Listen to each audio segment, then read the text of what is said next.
Okay, Assalamualaikum warahmatullahi wabarakatuh. My name is Nurida and this is my partner. And I'm Nurdini. And today we are going to persuade you guys about sign language should be added in high school extracurricular. So let's begin. So why this topic is important? Because deaf students often feel socially isolated that lead them to loneliness, and they will always set in different bubbles by the education system that make them feel miss out on interaction with normal student, and the normal student like us grow up without empathy or awareness. So I want you guys to imagine with me, like imagine your mute friend came and asked for a help, but you cannot understand what they mean, and it will be sad for them, right? Because you cannot afford to help them because you cannot understand what they are talking about because they learn about the sign language.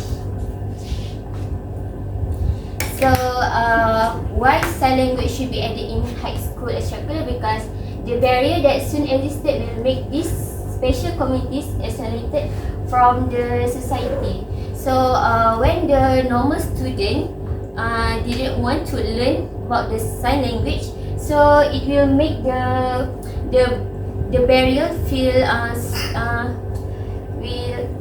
the barrier of the normal student and the deaf society will expand, and it will make them feel neglected because they will assume that no one would want to communicate with them.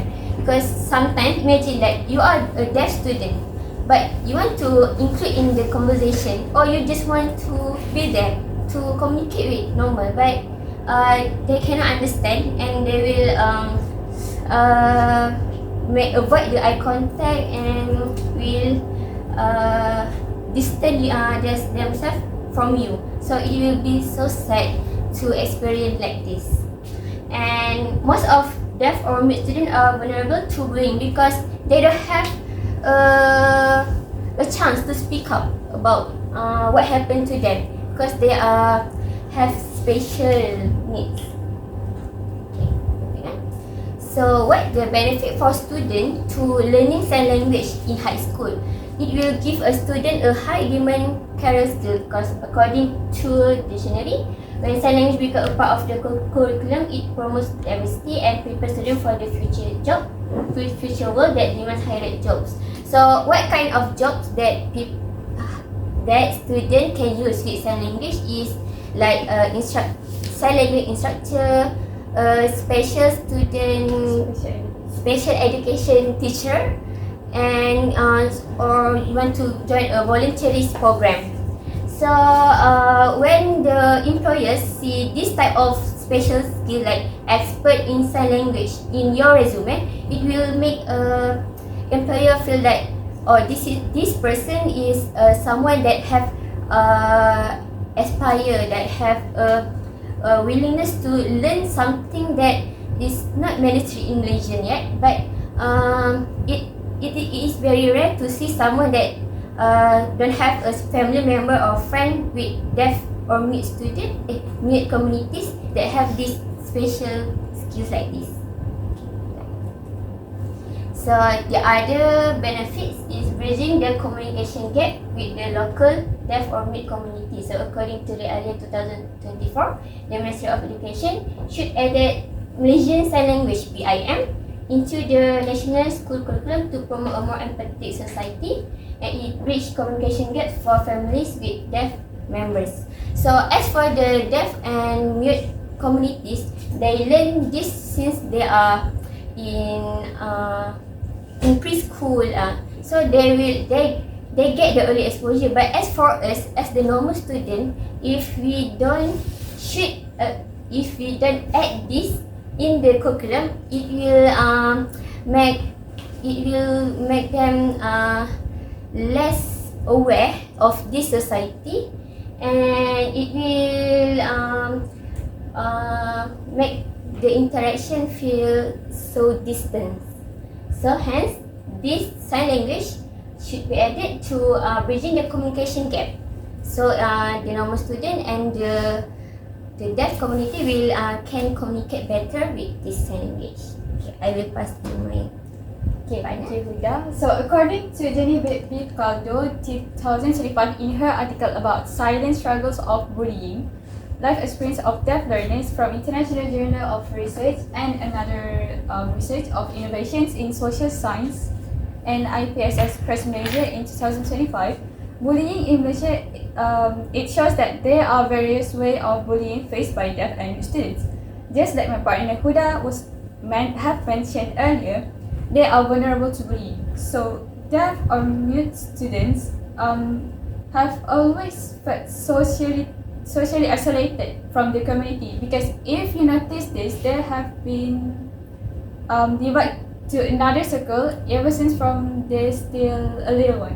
They're still little because of the education system. So this will lead to the build-up barrier between the normal communities and these special communities because they would likely feel neglected, as in they will assume that no one wants to communicate with them, when the reality is the normal community have no skills in this sign language. So about the bullying, we'll come back to it this later. So if we could add sign language in high school extracurricular, it will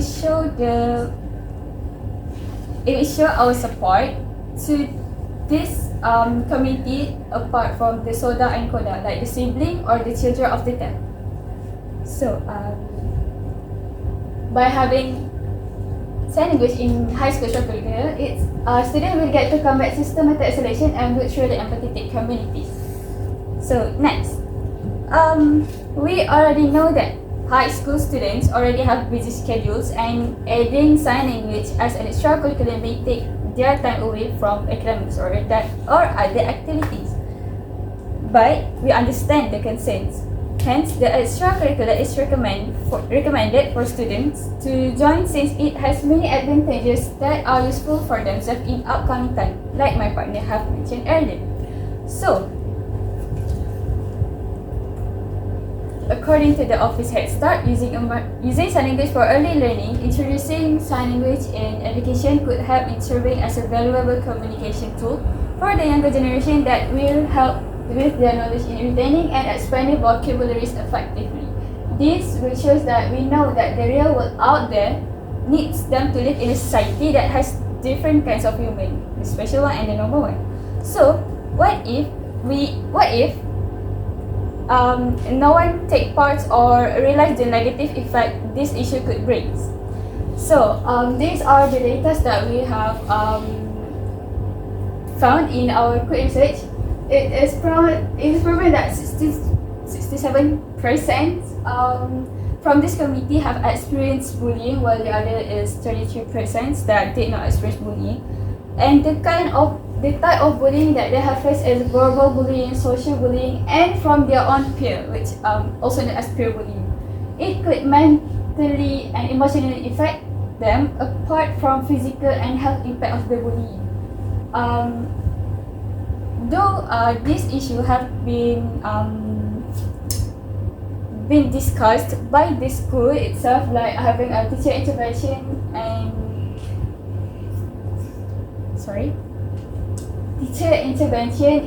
to stop this bullying from this community by dividing hearing and deaf learners. This is what we call, they are being decided to a different circle by the education system. So we would like to ask from the ladies and gentlemen in this room to scan these QRs we have provided to help in raising the awareness of these issues in order to add sign language in high school extracurricular. As the anthropologist Margaret Mead once said, never doubt that a small group of thoughtful, committed citizens can change the world. Indeed, it's the only thing that ever has. So this small contribution from us could help in raising the awareness by, for example, commenting or share the post. Hopefully this small contribution could demand a call for action from the Ministry of Education to integrate sign language into high school extracurricular. So these are the references that we have used and found in order to persuade you guys about adding sign language in high school curricular. So before we end, language is about connection, while sign language is one type of language skills that you can learn. This initiative of adding sign language in high school extracurricular could boost students' high demand skills, combat systematic isolation to bridge the communication gap, and also to build a truly empathic generation. So that's all from us. Thank you for listening. Hope we can meet again. Okay, thank you.